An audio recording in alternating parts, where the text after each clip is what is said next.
Prime news पर आप देख रहे हैं प्रश्नकाल। जी हां, बीजेपी लीडर सुधांशु त्रिवेदी ने कांग्रेस के पहले प्रधानमंत्री नेहरू पर सोमनाथ मंदिर से जुड़े गंभीर आरोप लगाए हैं। बीजेपी के इन आरोपों के बाद लुटियंस की सियासत गर्म हो गई है। सुधांशु त्रिवेदी ने नेहरू पर सोमनाथ मंदिर के जीर्णोद्धार का विरोध करने का आरोप लगाया है। सुधांशु त्रिवेदी ने दावा किया कि नेहरू ने पाकिस्तान को खुश करने के लिए मंदिर के इतिहास को नकारा और तत्कालीन राष्ट्रपति को भी उद्घाटन समारोह में जाने से रोका। बीजेपी नेता ने सोमनाथ मंदिर के जीर्णोद्धार को लेकर देश के पहले प्रधानमंत्री नेहरू के रुख की भी कड़ी आलोचना की है। त्रिवेदी ने आरोप लगाया कि महमूद गजनवी, अलाउद्दीन खिलजी जैसे ऐतिहासिक आक्रांताओं ने तो मंदिर को केवल भौतिक रूप से लूटा था, लेकिन नेहरू के मन में भगवान सोमनाथ के प्रति सबसे ज्यादा घृणा थी। सोशल मीडिया प्लेटफॉर्म एक्स पर एक पोस्ट साझा करते हुए त्रिवेदी ने कहा कि नेहरू ने कथित तौर पर पाकिस्तान के तत्कालीन प्रधानमंत्री लियाकत अली खान को खत लिखा था। त्रिवेदी ने दावा किया कि इस खत में नेहरू ने खान को प्रिय नवाबजादा कहकर संबोधित किया और सोमनाथ के दरवाजों की कथा को पूरी तरह से झूठा बताया। बीजेपी नेता का तर्क है कि यह खत एक तरह का आत्मसमर्पण था, जिससे यह संकेत मिलता है कि नेहरू ने भारत की सभ्यतागत विरासत की सुरक्षा करने के बजाय मंदिर के पुनर्निर्माण को कम महत्व देने की कोशिश की। उन्होंने आरोप लगाया कि पाकिस्तान ने दुष्प्रचार का सामना करने की जगह नेहरू ने पड़ोसी देश को खुश करने के लिए हिंदू ऐतिहासिक प्रतीकों को कमतर आंका। सबसे पहले बीजेपी नेता के आरोप सुनिए, इसके बाद हम प्रश्नकाल की शुरुआत करेंगे। कि बहुत ही दुखद बात है कि अप्रैल 1951 में जवाहरलाल नेहरू जी पाकिस्तान के तत्कालीन प्रधानमंत्री को पत्र लिखते हैं। उनके लिए लिखते हैं माई डियर नवाबजादे, यानी वो डियर भी हैं और नवाबजादे भी हैं। सम्मान से अभिभूत होकर वो ये कह रहे हैं कि मैं ये बात स्पष्ट करना चाहता हूं कि जो सोमनाथ का मंदिर में हो रहा है वो बिल्कुल गलत है, उसको लेकर कोई प्रचार दुष्प्रचार नहीं करना चाहिए। और इसके अलावा उसमें एक लाइन वो कह रहे हैं जो मैं आपके सामने रिपीट करना चाहता हूं। The story of the gates of Somnath temple being brought back to India from Afghanistan is completely false. जो कुछ मोहम्मद गजनी ने किया सोमनाथ पे, वो तो केवल पैसा लूटने के लिए किया था, उसका कोई धार्मिक भावना से लेना देना नहीं था। और इतना ही नहीं, और इसका स्रोत कहां से आता है? पंडित जवाहरलाल नेहरू की डिस्कवरी ऑफ इंडिया। जो मूल एडिशन 1948 में छपा है उसमें 161 और बाद के एडिशन में 240 के आसपास आ जाता है, तो पेज नंबर वेरी कर सकता है, पर आप जाकर चेक कर सकते हैं। वो कहते हैं Mahmud was far more a warrior than a man of faith. Like many other conquerors he used to exploit the name of religion for its conquest. India was to him just a place from which he could earn the treasures and material. यानी वो कोई धार्मिक उन्मादी नहीं था, वो तो पैसा कमाने के लिए आया था और उसके लिए भारत में आकर सिर्फ पैसा प्राप्त करना ही उसका उद्देश्य था। कि भारत के प्रथम प्रधानमंत्री श्री जवाहरलाल नेहरू जी से हमारा कोई व्यक्तिगत विरोध नहीं है। जो विरोध है वो सैद्धांतिक और व्यवहारिक है। जैसे श्री नरेंद्र मोदी जी एक व्यक्ति नहीं है, एक अधिष्ठान है, उसी प्रकार जवाहरलाल नेहरू जी एक नेता नहीं है बल्कि एक विचार के प्रतीक हैं। और वो विचार भारत के लिए कितना भयावह और खौफनाक था। और वैसे एक और बात कहूं, उस समय की तो बात छोड़िए, आज की छवि कितनी सुंदर है। और ऐसी छवि आंखों में बसी हुई है माओवादियों और मुस्लिम लीगियों की कि मुझे वो पंक्ति याद आती है, कांग्रेस की आंखों में ऐसा दो, एक तरफ मुस्लिम लीग एक तरफ माओवाद, ऐसा आंखों में बसा है कि प्रीतम छवि नैन बसी पर छवि कहां समाए। पूरी तरीके से आंखों में ऐसी छवि बसी, दूसरी छवि आ ही नहीं सकती। तो आपने बीजेपी नेता सुधांशु त्रिवेदी को सुन लिया, प्रश्नकाल के सवाल भी सुन लीजिए। जी हां, प्रश्नकाल का सवाल नंबर 1 जिस पर हम प्रश्नकाल में चर्चा करने जा रहे हैं, नेहरू पर बीजेपी के आरोप कितने सच्चे हैं? क्या एक पॉलिटिकल वेंडेटा है या इसमें सच्चाई है?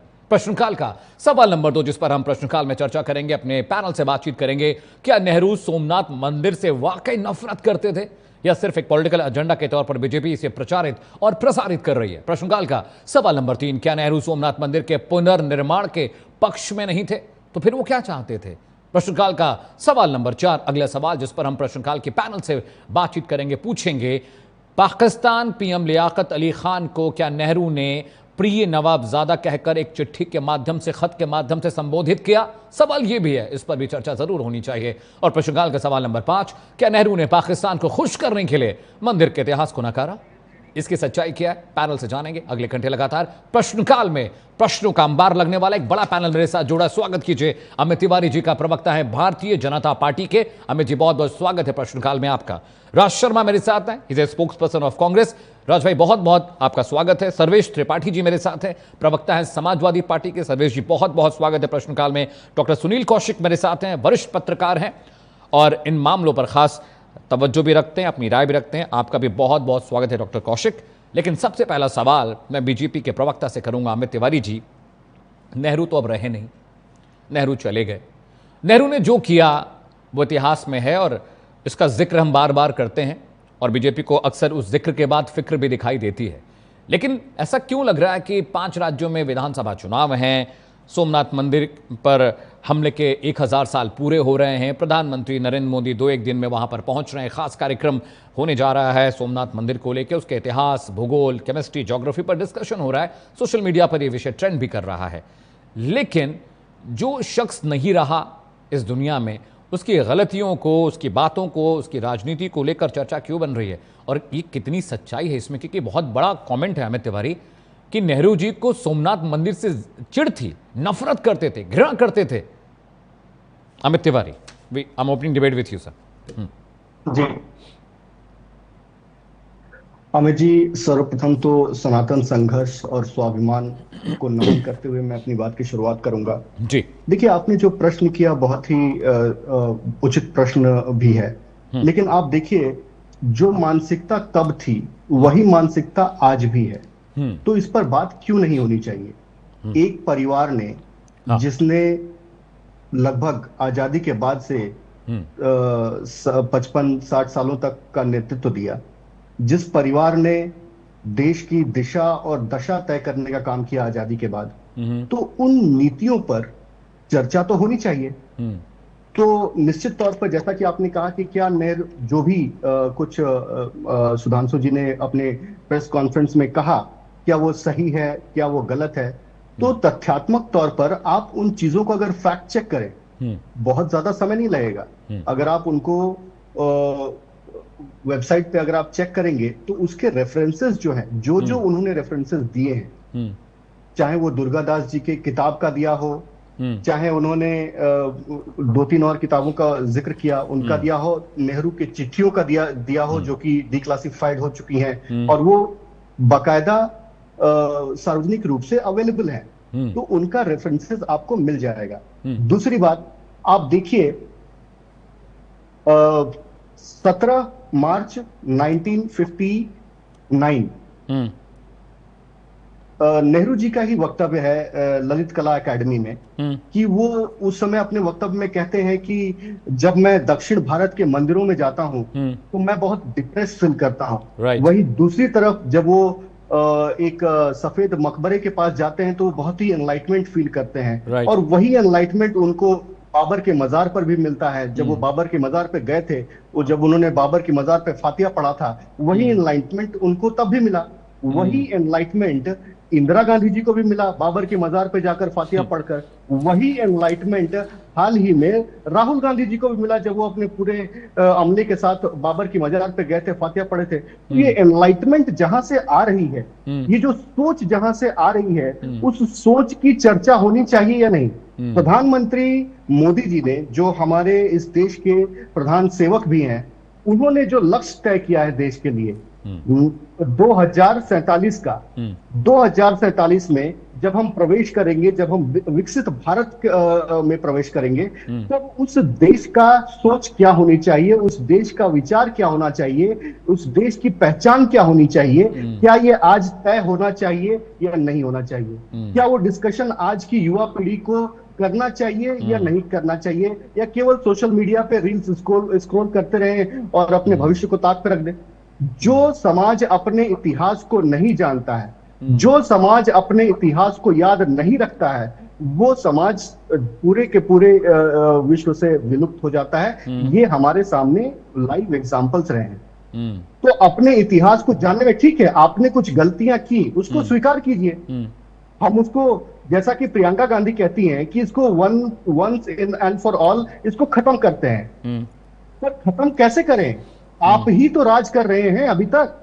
आप ही तो ये कहते हैं कि भले सरकार तुम्हारी हो पर तंत्र हमारा है। मैं रिएक्शन लेता हूं राज शर्मा जी के पास। पिछले 60 सालों में डेवलप किया। राइट, ठीक है अमित जी, पॉइंट टेकन। अब अभी बहुत चर्चा होगी, बहुत वक्त है।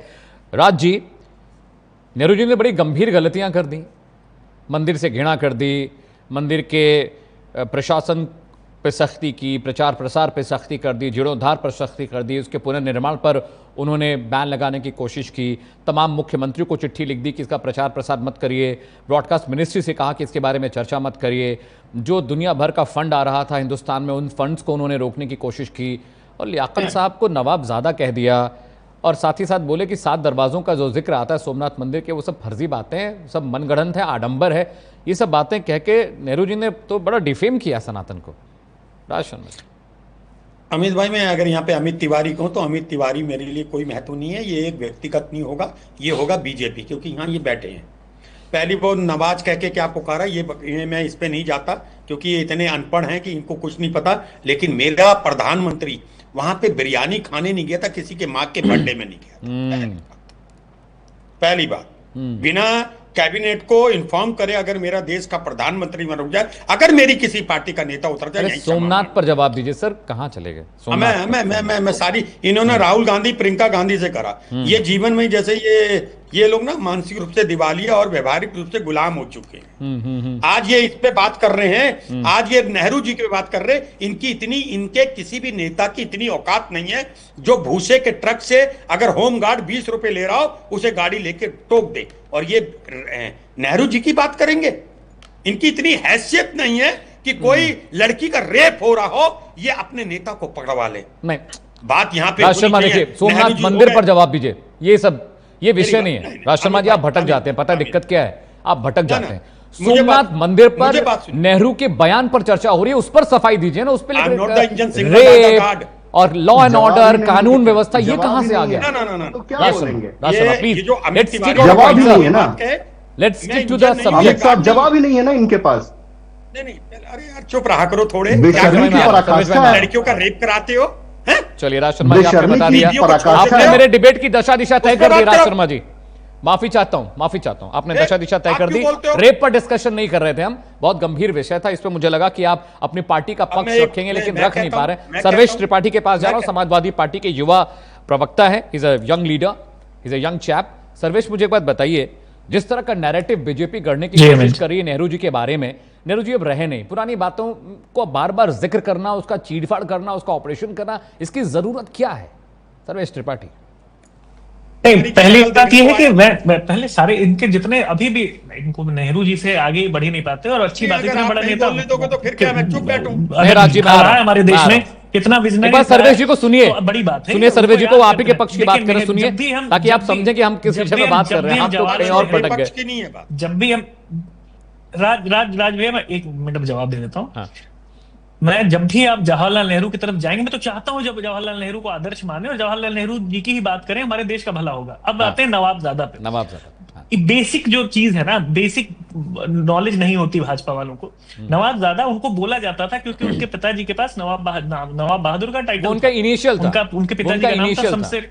नहीं, उनको नवाब बहादुर टाइटल, शमशेर जंग नवाब बहादुर रुस्तम अली नाम था उनका, और इसलिए उनको नवाबजादा कहा जाता था। दूसरी बात, लियाकत अली खान जो है वो करनाल के थे, और उस समय ऐसा तो कोई युद्ध नहीं होता, तो दोनों नवाबजादा कहा जाता था, उन्होंने भी कहा, तो ये कोई मुद्दा है ही नहीं, पहली चीज। दूसरी चीज कि जवाहरलाल नेहरू, आप बात कर रहे हैं 75 साल रिकंस्ट्रक्शन की, रीबिल्ड होने की, तो जवाहरलाल नेहरू ने ही बनवाया है उसको। जवाहरलाल नेहरू देश के प्रधानमंत्री थे, सरदार पटेल अकेले नहीं बना सकते थे, जवाहरलाल नेहरू मेजोरिटी के प्रधानमंत्री थे, और उनके अभी के 240 सांसदों वाले प्रधानमंत्री नहीं थे। तो अमित तिवारी बहुत मजबूत प्रधानमंत्री थे जी सर, बहुत मजबूत प्रधानमंत्री थे, और वो और इकलौती पार्टी थी, देश में इकलौती पार्टी थी। अमित तिवारी, उनको बात पूरी कर, अमित तिवारी बात पूरी कर ले। सर्वेश बीच में नहीं बोले। अमित तिवारी, मैं आता हूँ, बात पूरी कर ले, ठीक है? Amit Tiwari, let him complete. Sarvesh ji please continue, Sarvesh please continue. टीका लगा के आ जाते, दिन भर बिना टीके के घूमते। सर्वेश कंटिन्यू। राज भाई कोई बात नहीं, उनकी हर बात का जवाब है, कोई बात नहीं। जवाहरलाल नेहरू पे जब बात होगी तो उसपे हर चीज का जवाब जवाहरलाल नेहरू खुद देके गए हैं। रही बात नवाबजादा सॉर्टेड, दूसरी बात उन्होंने जो कहा, आप प्रधानमंत्री थे ना जवाहरलाल नेहरू जब ये बना, ये मानते हैं ना, प्रधानमंत्री थे। सरदार पटेल ऐसे प्रधानमंत्री नहीं थे कि सरदार पटेल का नाम बदल के मोटेरा का नाम प्रधानमंत्री अपने नाम पे कर लें, ऐसे प्रधानमंत्री नहीं थे। उन्होंने जो किया, जो लिखा था लेटर, वो उसका मतलब नवाबजादा भी क्लियर था उसमें, और जो उस समय किया था उनकी जरूरतें। आज जो हम ये समस्याओं से जूझ रहे हैं ना कि एक एम्स उस टाइम पे बना था, अभी एम्स बन नहीं पाया वैसा, और बहुत सारे मुद्दों पे जवाहरलाल नेहरू अभी भी वो लाइट है, गाइडिंग लाइट है, जहां उनको समझा जाएगा। जितना ज्यादा भाजपा समझेगी इनके शासन में, उतने ज्यादा हो सकता है सफाई आए। तो उन पे ये जो आप जिसको मना रहे हैं ना रीबिल्ट होने का, वो भी उन्हीं के कार्यकाल का है। आपके पास कोई नया काम है ही नहीं। दूसरा, चुनाव आ रहा है ना, चुनाव आ रहा है, 11 मई तक वेट कर लेते हैं। 11 मई को एक्चुअली उसका प्राण प्रतिष्ठा हुई थी, भारतीय राष्ट्रपति ने की थी, तो उसका वेट कर लेते, लेकिन तब तक चुनाव निकल जाएगा बहुत सारे। तो अभी करना जरूरी है। इनको सोमनाथ याद आ गया, जब लोग मर रहे हो पानी से, तब वहां पे याद आता है घंटा इनके मंत्रियों को। तो वो तब जब उससे छुपना होता है, हवा प्रदूषण से छुपना होता है, इनके पास कोई मुद्दा बचता नहीं है, तो ये मंदिर के पीछे जाके छुप जाते हैं। ये वही कर रहे हैं। जवाहरलाल नेहरू जी इनको फिर याद आ गए। आपको ये याद नहीं आ रहा कि लोग मर रहे हैं, आपको ये याद नहीं आ रहा कि इतने बड़े बड़े संकट हैं देश में। आपको क्या याद आ रहा है? जवाहरलाल नेहरू याद आ रहे हैं। आप प्रेस कॉन्फ्रेंस करके जवाहरलाल नेहरू की चर्चा करो, और हम मजबूर होके अभी भी उसी पे डिबेट कर रहे हैं। हम डिबेट नहीं कर रहे कि लोग मर रहे हैं, हम डिबेट नहीं कर रहे कि जहरीला पानी आ रहा है। आप done debate on that also Sarvesh, मैंने इंदौर पे डिबेट की है। Doctor Kaushik, talking about that debate, I am talking about, ये भी जरूरत नहीं होती ना अभी। ठीक है डॉक्टर कौशिक, अमित तिवारी, मैं I come to you. Doctor Kaushik, ये जिस तरह का नैरेटिव बीजेपी का है, या जिस तरह के नैरेटिव राज भाई कह रहे हैं, देखिए अब सोमनाथ मंदिर का विषय तो नेहरू जी ने जो किया सो किया, उसको एक्सेप्ट करने में क्या प्रॉब्लम है? और एक्सेप्ट नहीं कर सकते तो कम से कम मजबूती से उसको डिफेंड तो करिए। अपनी पार्टी के प्रवक्ता सर्वेश है, जिस तरह से उन्होंने अपनी बात रखी, एक सलीका तरीका ये है, या तो अच्छा डिफेंड करिए तर्कों के साथ, नाराज होने से चिल्लाने से क्या फायदा है, बताइए डॉक्टर कौशिक।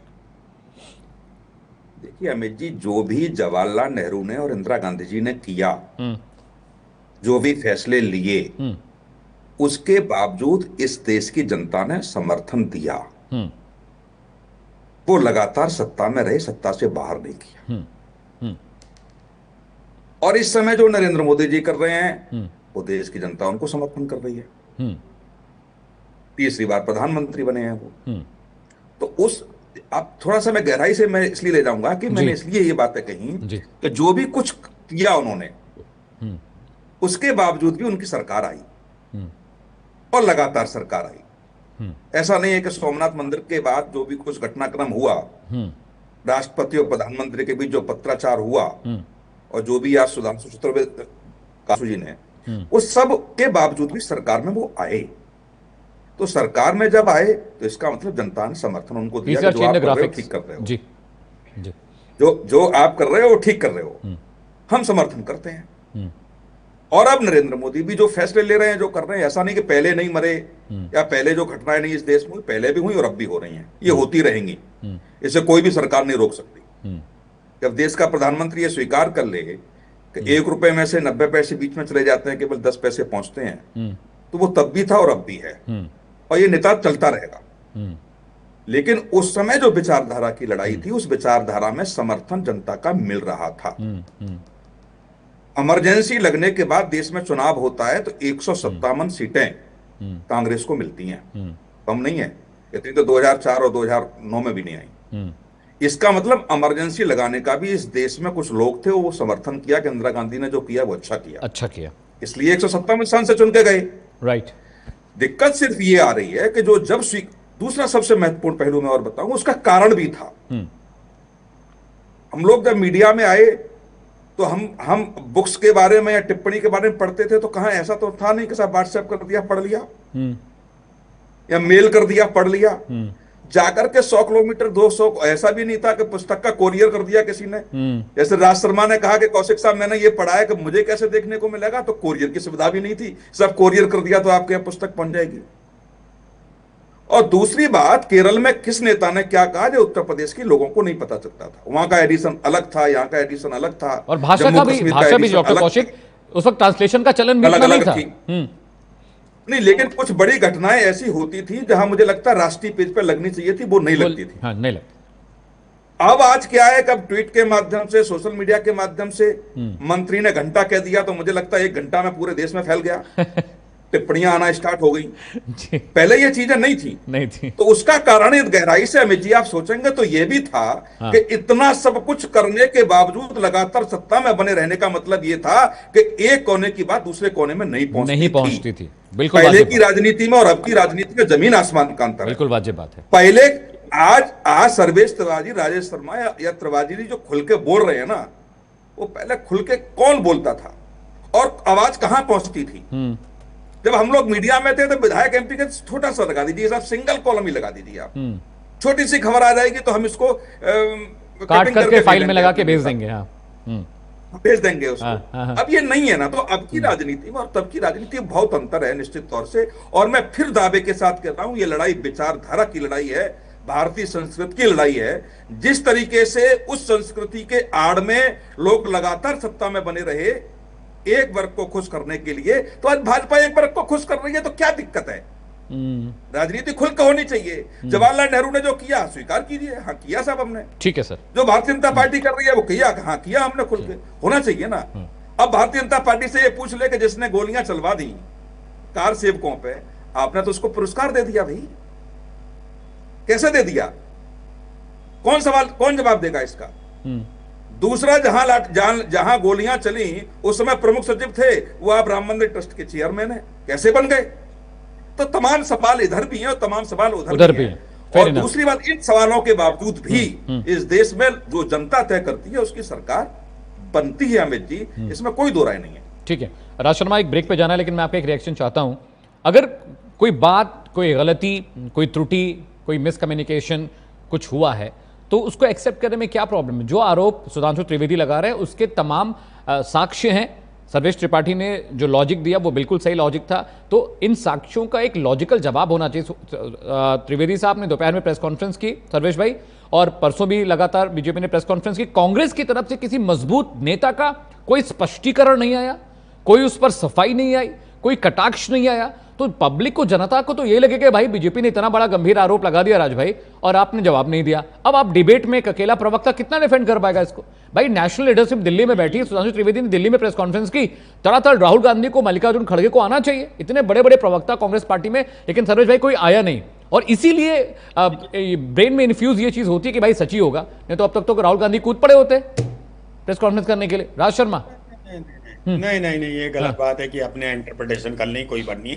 मेरा ये कहना है, अभी सुनील कौशिक साहब, सर्वे त्रिपाठी साहब भी कह रहे थे, आप कहते हैं कि मैं सिर्फ सोमनाथ पे रहूं, ऐसा कुछ नहीं है। मैं गाइडेड नहीं हूंगा ना, तो I am not a engine signal by the God. ये यहाँ पे आके कोई आदमी मेरे पूर्व के प्रधानमंत्री को गाली देगा और उसके लिए क्रिटिसिज्म करेगा, गलत बात है। अभी देखिए कौशिक साहब ने कही एक जमाना होता है, कुछ नीतियां हमारी पसंद नहीं आई होंगी इसलिए ये चुन गए, लेकिन इनको इसलिए तो नहीं चुना था। जब वहां एक लड़की के रेप के लिए इनके नेता फंसे हों तो ये सोमनाथ की बात कर दें, और जब एक रेपिस्ट को ये जमानत दे दें तो ये सोमनाथ की बात कर दें। एक रेपिस्ट साधु को ये साल भर जेल से बाहर रखते हैं, तब ये सोमनाथ की बात कर दें, ऐसा नहीं चलेगा। ये बहरूपियां हैं। मेरे पैनल से मैंने रिक्वेस्ट कर ब्रेक वाला वक्त आपको दिया था, मुझे लगा कुछ तो अब कॉन्क्रीट बात करेंगे, कम से कम डिस्कवरी ऑफ इंडिया का ये रेफरेंस देके कुछ बात कर लेते, मुझे अच्छा लगता। लेकिन आप, हम हिंदू हैं, आप तैयार होकर नहीं आए, आप तैयारी से नहीं आए राज शर्मा जी, मैं बिल्कुल कंफर्म हूं आप तैयार होकर नहीं आए इस विषय पे, मुझे ऐसा लग रहा है। अमित तिवारी, एक बात मुझे बताइए, जिस तरह के आरोप, जिस तरह के एविडेंसेस सुधांशु त्रिवेदी ने सोशल मीडिया पे डाले हैं, अपनी प्रेस कॉन्फ्रेंस के दौरान कहे हैं, मैं मानता हूं वो सब गलत है, सब झूठ है, सब फेक है, सब फर्जी है, पॉलिटिकल वेंडेटा है। लेकिन ये तय कैसे होगा, ये सिद्ध कौन करेगा कि बीजेपी के आरोप गलत है? ये सिद्ध कौन करेगा कि पॉलिटिकल वेंडेटा है?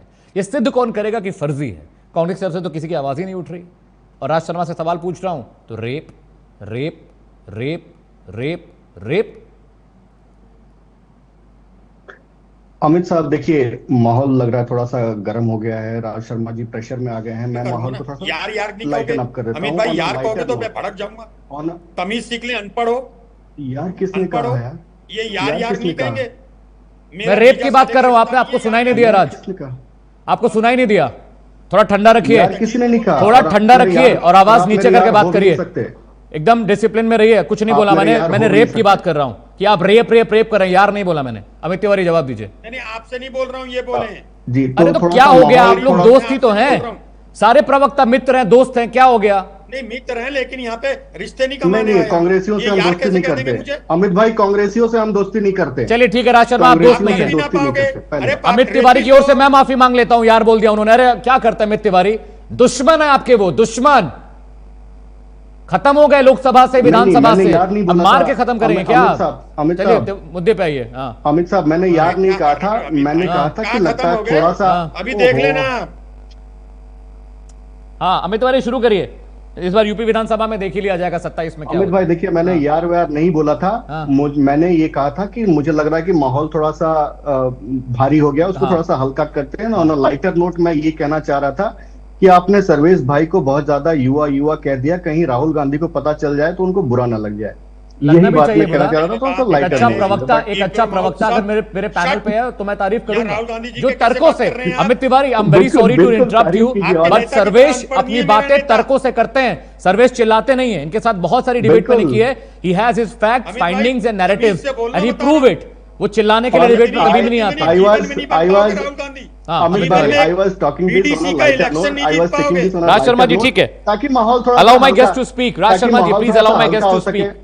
हाँ अमित तिवारी, ताकि माहौल थोड़ा सा हल्का हो सके, सब वैसे भी थोड़ा लोग प्रियंका मुस्कुराएं को और बुलाना चाह रहा है अमित चर्चा आगे तिवारी। बढ़े। वैसे भी people like they want Priyanka Gandhi now, they are like not happy with Rahul Gandhi. बिल्कुल। और मैं राज शर्मा जी की बात का जवाब भी नहीं दूंगा, मैं सर्वेश जी की बात पर आता हूँ। सर्वेश जी ने जो कहा ना कि नेहरू को जानना चाहिए, उनको पढ़ना चाहिए, आप जितना उनको पढ़ेंगे, हमने भी पढ़ा भी, हम लोग जब कार्यक्रम बैठते हैं तो नेहरू जी को जानने की, समझने का प्रयास करते हैं, और जितना ज्यादा उनको समझते हैं उतना ज्यादा ये पता चलता है कि ये इंडियन नेशनल कांग्रेस नहीं है, बल्कि माओवादी मुस्लिम लीगी कांग्रेस है। और प्रधानमंत्री मोदी जी ने ये जो कहा है ना, नहीं, वो गलत अनायास बात, नहीं अमित कह भाई। दिया। हाँ ठीक है, मैं आ रहा हूँ राज भाई, आपके पास आ रहा हूँ, आपके पास आऊंगा, आपके पास आऊंगा, जवाब दीजिएगा।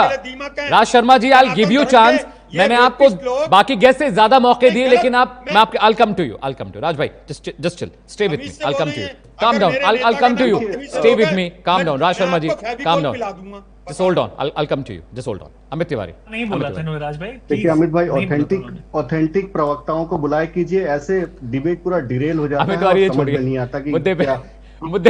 छोड़िए अच्छा, इसको, what do छोड़िए you mean by authentic? Are you authentic? Amit तो तिवारी। I don't तो think you are yes authentic. I am, You will yes I decide. Am. आप This is कर्नाटक not के your कार्यालय में headquarter. आइए और पूछ This लीजिए is क्या not है। your headquarter. आप कर्नाटक your के कार्यालय में headquarter, आइए और अनपढ़। पूछ लीजिए। नहीं, ये आपका हेडक्वार्टर है, अनपढ़ आदमी, आपका नेता अनपढ़, सब अनपढ़। Raj Sharma ji language, Raj Sharma ji please language, Raj Sharma ji, Raj Sharma नहीं, जी। ये मेरे नेता का नाम बदतमीज से लेंगे, मैं भी लूंगा। उन्होंने कहा अगर ये बदतमीजी तमीज से की, बोलेंगे, मैं तमीज से उन्होंने तो यही कहा कि सर्वेश त्रिपाठी को मैं बार बार यंग कह रहा हूं, राहुल गांधी सुनेंगे तो उनको बुरा लगेगा। इसमें कोई गाली गलौज नहीं है, कोई अपमान नहीं, कोई 70 साल डिफेम का नहीं है। बुढ़ा, 70 साल का बुढ़ा अपने को यंग And कहते he's हैं, a- क्या होता है? सर्वेश त्रिपाठी की बात हो रही है, नरेंद्र मोदी की नहीं। सर्वेश त्रिपाठी जी को he called, Sarvesh Tripathi is a young chap who has his facts and narratives very clear. शरीर के सारे छेद बंद हो जाते हैं। राज शर्मा जी कोई बात नहीं, आज आप तैयार होके नहीं आए, मैं बस यही कहूंगा, माफी चाहता हूँ, बुरा मत मुझे तैयार मानिएगा। होना है, आज मैंने आपकी देश की तैयारी सेवा मुकम्मल करी नहीं है। है, मेरे आज आपकी नेता ने तैयारी देश की मुकम्मल सेवा नहीं है, करी माफी है। चाहता हूँ, ये आपकी रेपिस्ट तैयारी क्या मुकम्मल करेंगे? नहीं है। अरे अंकिता पे बात करो, सेंगर पे बात करो, कर लिया। अरे अमित भाई, लुटवारो। मैं डिबेट ये हो गई, कहना चाह रहा था। वो डिबेट कर चुके मैं हैं ये कहना हम। चाह अमित रहा तिवारी था बात कि पूरी करिए, आपके- बात पूरी करिए। जी अमित भाई, मैं ये कह रहा था कि आपने जो जिक्र किया कि माय डियर नवाबजादे, जो कहा माय डियर नवाबजादे, आप यार ऐसे ही किसी को नहीं कह देते हैं, यार होना चाहिए ना।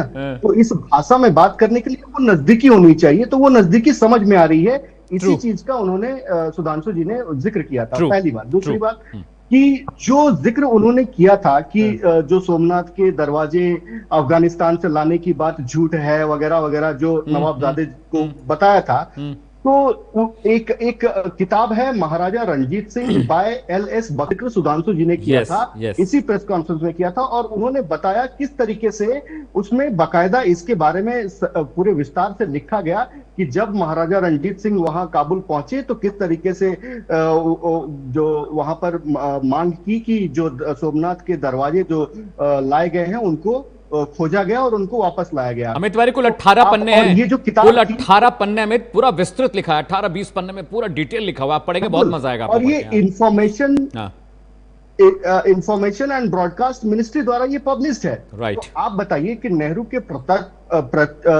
के लेटर्स में सच्चाई है या इस किताब में सच्चाई है? पहली बात। तो आप अगर कहते हैं कि इस किताब में अगर सच्चाई है और सरकार इसको पब्लिश कर रही है, तो नेहरू जी जो बोल रहे थे, निश्चित तौर पे वो अपना एक कोई हिडन एजेंडा होगा जिसको वो साधने का प्रयास कर रहे होंगे, अपनी नजदीकी बरकरार रखने का प्रयास कर रहे होंगे, मुझे नहीं पता। दूसरी बात, आप देखिए दुर्गादास जी के किताब का भी उन्होंने जिक्र किया, पेज नंबर 240। आप उसमें भी जाएंगे तो उसके बाद सिलसिलेवार तरीके से उन्होंने स्टैनली वुलपर्ट की किताब द ट्राइस्ट विथ डेस्टिनी के बारे में भी चर्चा की, और उसमें बताया किस तरीके से नेहरू जी ने कहा कि I am the last English ruler of India.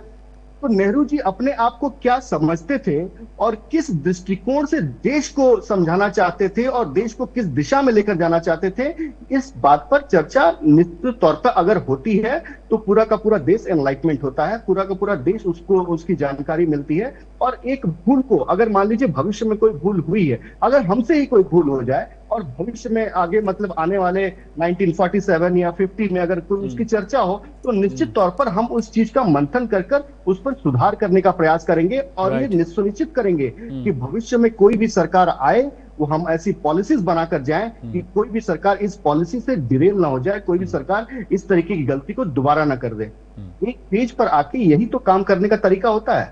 अब बताइए, तंदूर कांड के आरोपी आज यहाँ पर महिलाओं का, बच्चियों का दर्द लेकर यहाँ पर गा रहे हैं, जो तंदूर कांड में स्वयं आरोपी हो, वो यहाँ पर बच्चियों का दर्द लेकर कहाँ तक, कितना ऑथेंटिक लगता है, कितना ऑथेंटिक लगता है? ठीक है अमित तिवारी, वो विषय नहीं है। Amit Tiwari, let's stick to a subject. अपराध में डूबे हुए हो, लड़कियों के रेप कराते हो, होटल में जाके, अपराध में डूबे हुए हो, घोटालों में डूबे हुए हो, सर्वेश त्रिपाठी, ठीक है Amit Tiwari, let's stick to a point. की घटिया मानसिकता है। रजिस्टर लग गया है। अच्छा ठीक है, राज भाई सर्वेश, कमोबेश मैं टॉपिक से डिरेल भी नहीं करता हूं, मैं टॉपिक पे ही रहता हूं, लेकिन जब कुछ लोग चर्चा में ऐसे आ जाते हैं जो हमेशा डिरेल करने का प्रयास करते हैं, उनको जवाब देना पड़ता है। आप अच्छे प्रवक्ता हैं, आप विषय पे ही रहिए। सर्वेश भाई, एक चीज बहुत इंपॉर्टेंट है, देखिए चाहे बीजेपी का रेजिम रहा हो, आज से 10 साल बाद शायद कांग्रेस सरकार में आए और हम और आप शायद प्रधानमंत्री नरेंद्र मोदी के फैसलों के बारे में बात कर रहे हो कि भाई पीएम मोदी ने यह फैसला गलत ले लिया है, राजनाथ सिंह ने यह फैसला गलत लिया, हम ऑपरेशन सिंदूर पर चर्चा कर रहे हो, हम पीओके पर चर्चा कर रहे हो और हम उस पर खामी निकालें कि भाई जो सरकार थी पिछली बीजेपी की उसने काम ठीक नहीं किया। अब नेहरू जी जब कांग्रेस की सरकार थी वही काम अब हो रहा है। तो मुझे लगता है कि इस तरह के विषयों पर जिस तरह से बीजेपी फैक्ट फाइंडिंग्स के साथ पहुंची है, मुझे लगता है कांग्रेस को भी उसका कटाक्ष करने के लिए, उसे क्रॉस करने के लिए फैक्ट फाइंड करके उसके साथ बैठना चाहिए। आप एसआईआर पर चर्चा करते हैं, आप बिहार में वोट चोरी की बात करते हैं, आप हरियाणा में वोट चोरी की बात करते हैं, आप बंगाल में वोट चोरी की बात करते हैं, आप प्रेस कॉन्फ्रेंस करते हैं, आप डेटा लेते हैं, पूरा पुलिंदा लेके आप पहुंच जाते हैं। मैं कह रहा हूं आपके कांग्रेस पार्टी सिर्फ एक पार्टी नहीं है सर्वेश त्रिपाठी, वो लेगेसी है देश की पहली पार्टी है। बड़े बड़े नेता वहां से निकले, बहुत क्रांतिकारी फैसले इस पार्टी ने लिए हैं जिससे देश की दशा और दिशा सब बदली है, सबसे बड़ा रोल हाँ।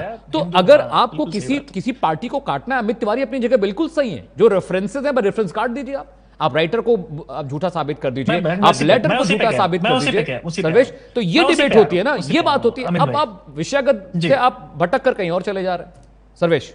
नहीं मैं देखिए, कांग्रेस क्या काउंटर करेगी, जब करना होगा ये कांग्रेस का विषय है, उनका नेतृत्व डिसाइड करेगा। जो अमित भाई की बात थी मैं उस पर आता हूँ। हाँ। जो Sudhanshu ji is a learned man, but ये जो किताबों का रेफरेंस लेके आए हैं, अभी जब हम बात कर रहे हैं, मोदी जी का तो अभी कार्यकाल चल रहा है, मोदी जी के बारे में 10 किताबें ऐसी होंगी, अलग अलग देशों में अलग अलग किताबें भी छपी हैं जिसमें उनको बहुत कुछ बताया गया है। उनको खूनी भी बता दिया गया, बहुत सारी चीजें बता दी। ये history is subject to interpretation. History जो है, आप हिस्ट्री पढ़ते हैं तो वो जो है बिपिन चंद्रा कुछ और लिखते हैं, रोमिला थापर कुछ और लिखती हैं, एक ही मुद्दे पे, चाहे वो कोई भी एक पार्टी के जो सृजन है उसके बारे में अलग अलग थ्योरी होती है। हिस्ट्री वैसी है, हिस्ट्री कोई हार्ड फैक्ट नहीं, क्योंकि आप वहां नहीं थे। दूसरी बात, हम उसको लेके अब जो सरकार अभी बैठी हुई है, मेरा मुद्दा बहुत सिंपल है और वो समझना चाहिए सबको। जो सरकार ये टैक्स पेयर्स का पैसा लेके वहां पे टैक्स हमने भेजा है ना, सरकार हम सब ने चुन के भेजा है। संप्रभुता जो है वो तो जनता में नहीं थे, एक एक वोट उनका काउंट करता है। तो हम क्या उम्मीद कर रहे हैं कि हम हिस्ट्री सुने? हम ये सरकार से, अभी ये सरकार का काम है क्या कि आप जवाहरलाल नेहरू की बात करें, आप जो मुद्दे उन पे एड्रेस करें। प्रधानमंत्री जी, हमारे देश के प्रधानमंत्री हमारे देश के प्रधानमंत्री प्रेस कॉन्फ्रेंस करें और बताएं कि ये सारे मुद्दे, प्रदूषण पे हम क्या कर रहे हैं, हम बाकी चीजों पे क्या कर रहे हैं। ये प्रधानमंत्री जी तो प्रेस कॉन्फ्रेंस करते नहीं। तो जो ये हम सरकार से क्या उम्मीद करते हैं, मैं एकदम नागरिक के तौर पे बोल रहा हूं, मैं प्रवक्ता वाली बात छोड़िए। एक नागरिक क्या उम्मीद करता है? वो हिस्ट्री पढ़ना चाहता है क्या? उसके लिए तो किताबें हैं उसके पास, Right. वो गूगल कर सकता है, वो पढ़ सकता है। हिस्ट्री जर्नलिज्म का टाइम नहीं है ये काम, ये जवाब सुधांशु त्रिवेदी आके जवाब देते प्रदूषण पे क्या कर रहे हैं हम, कैसे प्रदूषण से निजात पाएंगे अगले 10 20 30 साल में, हम क्या कर रहे हैं, ये पानी के लिए क्या कर रहे हैं, जो मूलभूत समस्याएं हैं उनके लिए क्या कर रहे हैं, रोजगार पर क्या कर रहे हैं, प्रॉब्लम ये है एम्स कि पे हम क्या उस हो पे रहा है, जाएंगे, आईआईटीज पे अगर क्या हम हो रहा उतने है, पीछे जाएंगे, एजुकेशन अमित पॉलिसी भाई, पर हम क्या कर रहे हैं। अमित भाई अमित भाई हम उतने पीछे जाएंगे, हम उतने पीछे जाएंगे तो 2005 में तो मोहम्मद अली जिन्ना की मजार पे वो भी गए थे हमारे अडवाणी साहब। अडवाणी जी। वो किस पार्टी के थे और किस हैसियत में गए थे वो भी आप जानते हैं। तो ये इतना पीछे जाने की जरूरत नहीं है, लेकिन ये समय नहीं है हमारी। अगर उत्तर प्रदेश में सरकार बनती है समाजवादी पार्टी की 27 में जो निश्चित बनेगी, तो हम ये हिस्ट्री नहीं पढ़ा रहे होंगे, हम काम कर रहे होंगे, हमने काम किया, हम काम कर रहे होंगे। हम ये हिस्ट्री की क्लास नहीं लेंगे। हिस्ट्री का सुधांशु त्रिवेदी जी बहुत पढ़े लिखे हैं, क्लास ले जाके नहीं सर जब पढ़ाएं, क्योंकि शिक्षा का भी बहुत अभाव है, लोग शिक्षा भी खत्म कर रहे हैं। Very learned man, he should educate people. History की क्लास ले जाके बहुत अच्छा काम करेंगे, हिस्ट्री की क्लास ले, फिर ये पार्टी जो सरकार में उसका प्रवक्ता ना बने, वो ज्यादा यूजफुल होंगे। ठीक है अमित तिवारी, हमें नहीं पढ़ा रहे। मैं हिस्ट्री पे मैंने किताब लिखी है अमित भाई, वो पढ़ लीजिएगा, वो ज्यादा बढ़िया, मैंने खुद लिखी है। ठीक है, मुझे जरूरत नहीं सुधांशु त्रिवेदी से पढ़ने की, अमित तिवारी से आप ही पढ़िए। हाँ Amit I Tiwari, have my own version. मेरे पास सुधांशु त्रिवेदी जैसे गुरु हैं, आपके पास जाने की जरूरत नहीं है मुझे। तो बहुत खराब रास्ता है आपका, भविष्य बहुत अंधकार में अमित भाई। प्लीज मेरी किताब पढ़िए, ज्यादा काम आएगा। आप अपना भविष्य देखिए, एलईडी लाइट जलाइए और लालटेन मत जलाइएगा। अपना भविष्य लालटेन में मत देखिएगा, एलईडी लाइट में देखिएगा, थोड़ा साफ नजर आएगा। लालटेन में देखिएगा, धुंधला नजर आएगा। अमित भाई मैं जवाब देना चाहता हूँ। हमें जवाब जिस तरीके से बात हुई, जिस तरीके से बात हुई कि हमें इतिहास से क्या करना है, हमें क्या करना है, सैफई महोत्सव पे क्यों बात करना है, अरे भाई हमने तो डेवलपमेंट किया है। मौलाना अब ये चिल्लाने लगे, अब इनके प्रवक्ता बोल रहे थे तो वो चुप थे, अब मैं बोलने लगा तो वो चिल्लाने लगे। अमित भाई इनको म्यूट करवाइए। अच्छा ये आपका ऑफिस है, कहावत है हाथी चले बाजार तो डैश डैश हजार। मैं शब्द को नहीं बोलूंगा, बाकी राज शर्मा खुद समझ सकते हैं। ठीक है डॉक्टर सुनील कौशिक, जिस तरीके से अमित भाई देखिए, जिस तरीके से सर्वेश जी ने कहा कि मौलाना मुलायम को भी हमने पुरस्कार दिया, हम ये मानते हैं, लेकिन जो राम भक्तों पर उन्होंने गोलियां चलवाई उसका अपराध बोध उन्हें होना चाहिए। बंद करो ये बदतमीजी की इंसान को ये पता राजशर्मा होना लैंग्वेज,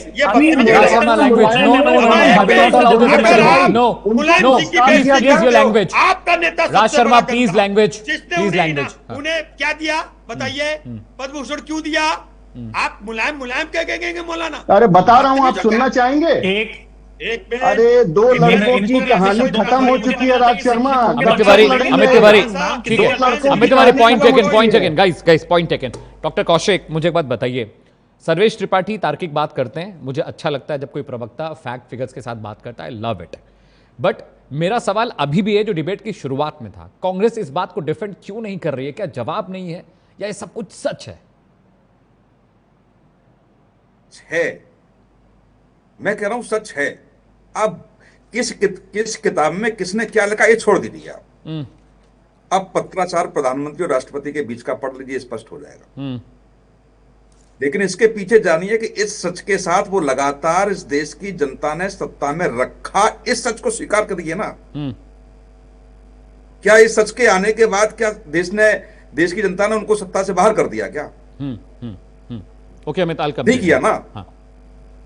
तो इसका मैं फिर वही कह रहा हूं बार बार, जो समाजवादी पार्टी के प्रवक्ता करे इतिहास में, कि इतिहास में तो पढ़ना पड़ेगा, इसलिए पढ़ना पड़ेगा कि आप भी बार बार कहते हैं हम लोहिया जी के विचारों को लेकर के चल रहे हैं, तो लोहिया जी भी तो इतिहास हो गए ना। हम राजनारायण जी की बात करते हैं, वो भी इतिहास हो गए। ये उपाध्याय जी की बात करते हैं, ये भी इतिहास हो गया। तो कुछ विचारधारा को लेकर के पार्टियां चलेंगी और चलना पड़ेगा त्रिपाठी जी, उनको हम डिनाई नहीं कर सकते। और दूसरा, जब आप इस चीजों को लेके भड़क जाए कि कौन मेरे नेता के बारे में क्या कह रहा है, तो आप नेता लायक है ही नहीं। अरे जब आपको जनता की बात सुनने का, आप तो अभी टीवी पर कह देंगे कि साहब तिवारी जी क्या कर रहे हैं, त्रिपाठी जी क्या कर रहे हैं, राज शर्मा क्या कर रहे हैं, और जनता जब गली में कहेगी तो क्या रोज गाली देंगे उनको? अरे मीडिया ने लिखा मुल्ला मुलायम, किसने नहीं लिखा? इसमें नाराज होने की क्या बात है?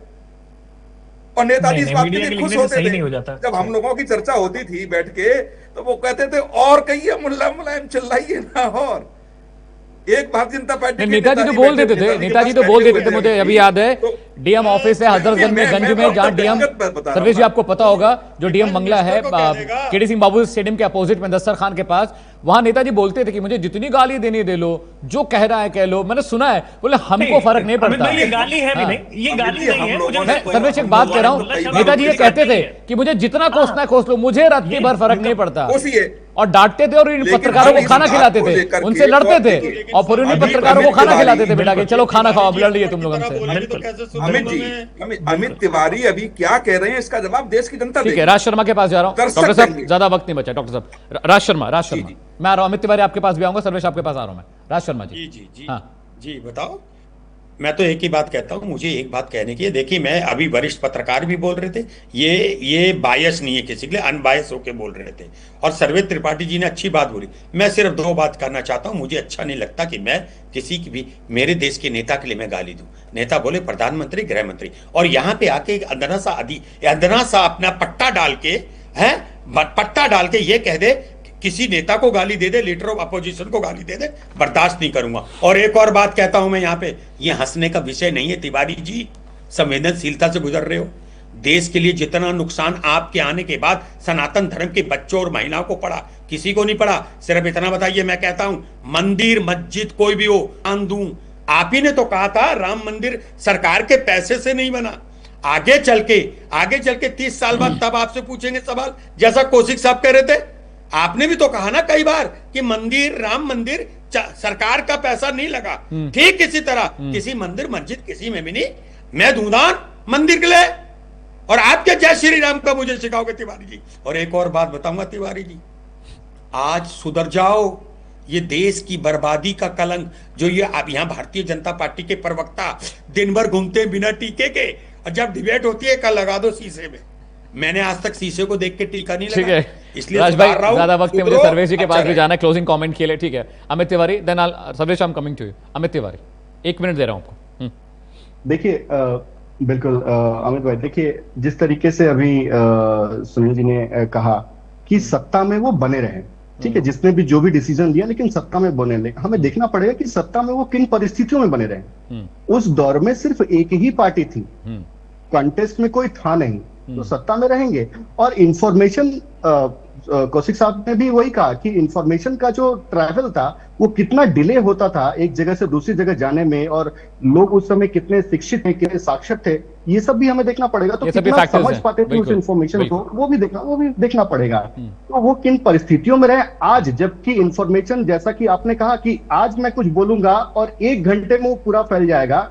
इस दौर में आप 3 बार चुनकर आते हैं, उस व्यक्ति की हर 1 मिनट की जनता उस पर नजर रखती है, और तब जाकर आप तीसरी बार इतनी हिम्मत होती है कि आप जीत कर आते हैं। वरना लोग तीन बार से 95 इलेक्शन हार के बैठे हैं, 95 इलेक्शन हार के बैठे, उनको पता है। और 2 लड़कों का साथ क्या हुआ था वो भी हमने देखा है। ठीक है अमित तिवारी, तीसरी बात देखिए, जी ज्यादा वक्त है। Sarvesh Tripathi, 1 minute to you. Sarvesh Tripathi, closing comment. Sarvesh ji, मैं बहुत सिंपल सी बात है डॉक्टर साहब, of all the panels I have been into, doctor साहब को सुनना इज अ डिलाइट, क्योंकि वो एकदम अनबायस्ड थे। बहुत रेयर आजकल सुनने को मिल रहा है। बट आप सीनियर है मुझसे, मैं एक चीज कहना चाहता हूँ कि हिस्ट्री, मैं ये नहीं कह रहा था कि आप हिस्ट्री में नहीं जाते, आप विचारधारा रखते हैं, लेकिन सरकार के पास और चैलेंजेस है, वो अगर एड्रेस करते तो ज्यादा बेहतर होता। दूसरा, जिन्ना और या मुस्लिम लीग बार बार कह रहे थे अमित तिवारी जी, इनको इतिहास अगर ये ठीक से समझ पाते या सुधांशु जी ही पढ़ा पाते इनको, तो ये जान जाते कि जिन्ना का या मुस्लिम लीग का सबसे बड़ा विरोधी कौन था इतिहास में। जिनकी बात कर रहे हैं ये वही थे। अगर ऐसा नहीं होता तो ये आज विभाजन और ये सब होता ही नहीं। हिंदू महासभा थी और ना कोई और पार्टी थी, कांग्रेस ही थी उनके अगेंस्ट भी खड़ी, और कांग्रेस ही पूरी, यार जवाहरलाल नेहरू खड़े थे। विभाजन नहीं होना चाहिए था। सबसे पहला तो प्रश्न वही खड़ा होता है कि विभाजन नहीं होता तो आप कहते। ठीक है, आप तमाम मेहमानों का बहुत बहुत शुक्रिया। Sarvesh, thank you so much for joining on the show. Amit Tiwari ji बहुत बहुत शुक्रिया प्रश्नकाल में आने के लिए। राज शर्मा जी आपका भी बहुत बहुत शुक्रिया। डॉक्टर सुनील कौशिक मेरे साथ वरिष्ठ पत्रकार हैं, उनका भी बहुत बहुत शुक्रिया डिबेट में आने के लिए। लेकिन बड़ा सवाल यह है कि इतिहास भूगोल पढ़िए, पढ़ाइए, समझिए और समझाइए, लेकिन जब इस तरह के गंभीर आरोप लगे तो बहुत सारा फैक्ट लेकर आइए, उसको क्लैरिफाई कीजिए। वक्त ब्रेक किया, प्रश्नकाल के बाद भी प्राइम न्यूज पर खबरों का सिलसिला लगातार जारी।